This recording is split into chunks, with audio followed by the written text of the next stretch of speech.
안녕하세요. 인지심리학자 이국희 교수입니다.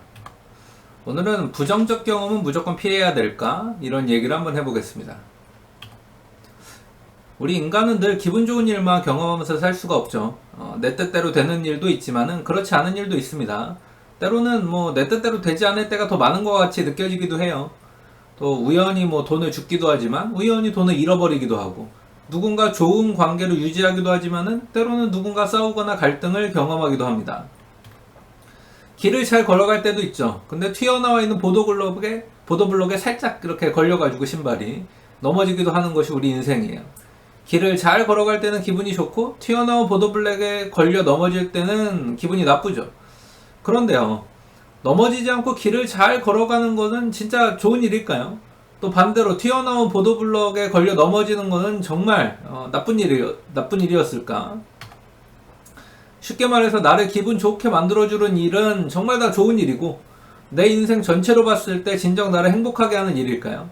반대로 나를 기분 나쁘게 만든 일, 뭔가 약간 나를 살짝 걸리게 했던 그 일, 근데 그 일은 내 인생 전체로 봤을 때는 진정 나를 불행하게 만들었던 그런 일일까? 이런 질문을 한번 해보겠습니다. 우리는 인생에서 이런 질문을 하고 어떤 답을 내리지만은 엄밀히 말하면은, 그리고 이런 질문 자체가 좀 잘못됐다고 볼 수 있어요. 뭐냐? 잘못된 질문에 대한 답을 하는 건 역시 잘못된 결론에 도달하기 쉽다는 말이죠. 이런 잘못된 질문은요, 일단 질문 자체를 제대로 한번 고친 다음에 다시 봐야 돼요. 그럼 어떻게 하는 것이 올바른 질문일까요? 긍정적 사건을 경험한 이유가 무엇일까? 그리고 나는 그 사건에서 무엇을 학습했고 좋은 기분을 어떻게 관리했는가? 이런 질문입니다. 또 부정적 사건을 경험한 이유가 무엇일까? 그리고 그 사건에서 나는 뭘 학습했으며 나쁜 기분을 어떻게 관리했는가? 이렇게 질문해보는 것이 심리학적으로 아주 올바른 질문일 겁니다. 좀 더 살펴볼게요. 긍정적 기분을 유발했다고 우리가 늘 좋은 건가요? 아닙니다. 누군가를 괴롭히고 나서 긍정적 기분을 느끼는 사람도 있어요. 근데 이건 좋은 거라고 볼 수가 없잖아요. 잠재적으로 이건 범죄자입니다. 마약을 하고 기분이 좋은 거? 그거는 그 사람이 정신과 신체를 파괴할 수 있죠. 아무리 기분이 좋아도 아이스크림만 먹고 살거나 카라멜 마끼아또만 먹고 살면은 비만과 당뇨병에 걸려서 수명이 단축되고 건강에 문제가 생겨요. 담배를 피우고 또 기분이 좋은 것은 장기적으로 그 사람의 건강에 문제를 일으킬 수 있죠. 또 술을 먹고 기분이 좋은 것은 장기적으로 그 사람을 치매에 걸리게 만들 수 있습니다. 한국인의 10대 사망 원인들 중에 대부분은 그 원인을 거슬러 올라가면은 담배와 술이잖아요. 암이나 이런 어떤 천식이나 호흡기 질환, 이런 부분들. 결국엔 따지고 이렇게 올라가다 보면 담배와 술이거든요. 또 뇌졸중 이런 것도 마찬가지고. 어떤가요? 기분 좋은 게 다 좋은 건가? 아니라는 걸 알 수 있죠. 좋은 기분의 원인이 무엇인지에 따라서 그것에 대한 평가가 달라질 필요가 있다는 걸 우리는 이제 알게 됐습니다.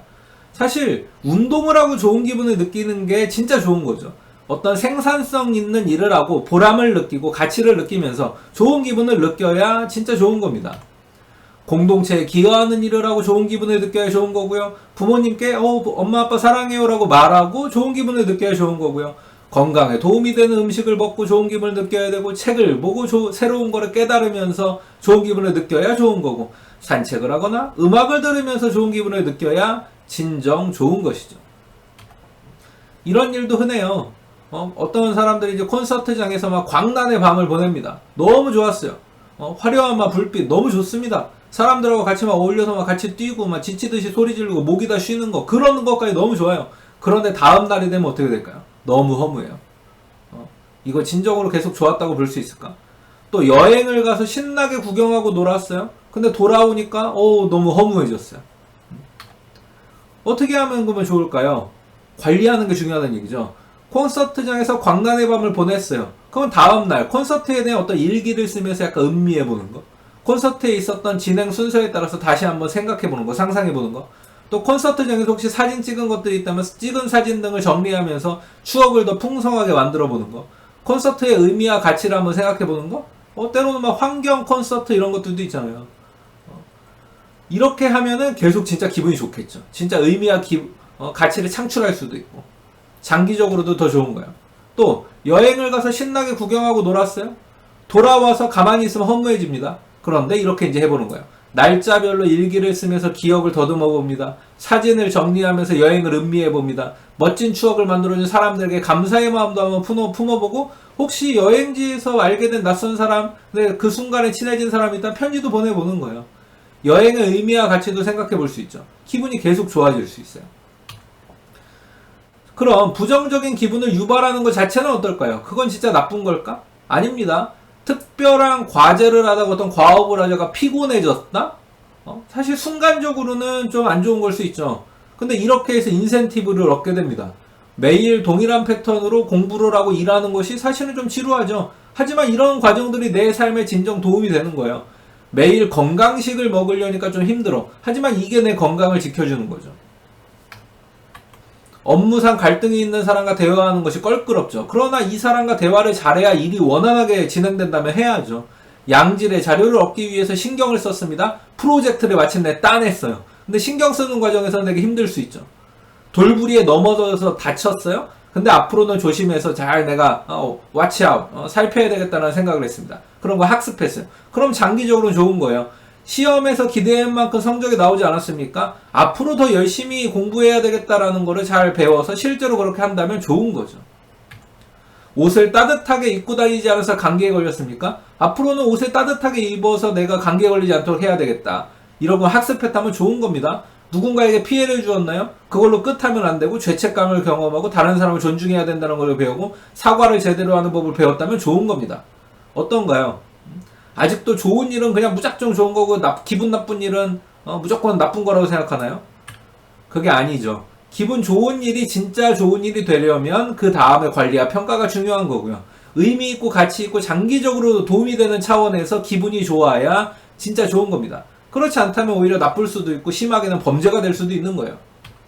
기분 나쁜 일에 대해서도 마찬가지입니다. 그 다음에 관리와 평가에 따라서 오히려 기분 좋은 일로 바뀔 수 있어요. 전화위복 될 수 있는 거죠.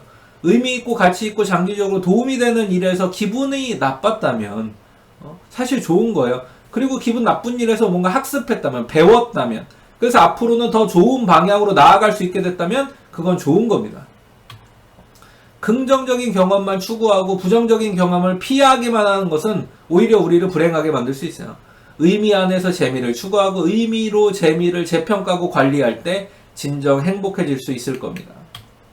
부정적 경험을 피하기만 하는 것은 오히려 우리를 불행하게 해요. 부정적 경험 후에 그거를 의미 있고 가치 있게 만든다면 그것은 오히려 행복이 될 수 있죠. 네, 지금까지 인지심리학자 이국필 교수였습니다. 다음 시간에 또 뵐게요. 감사합니다.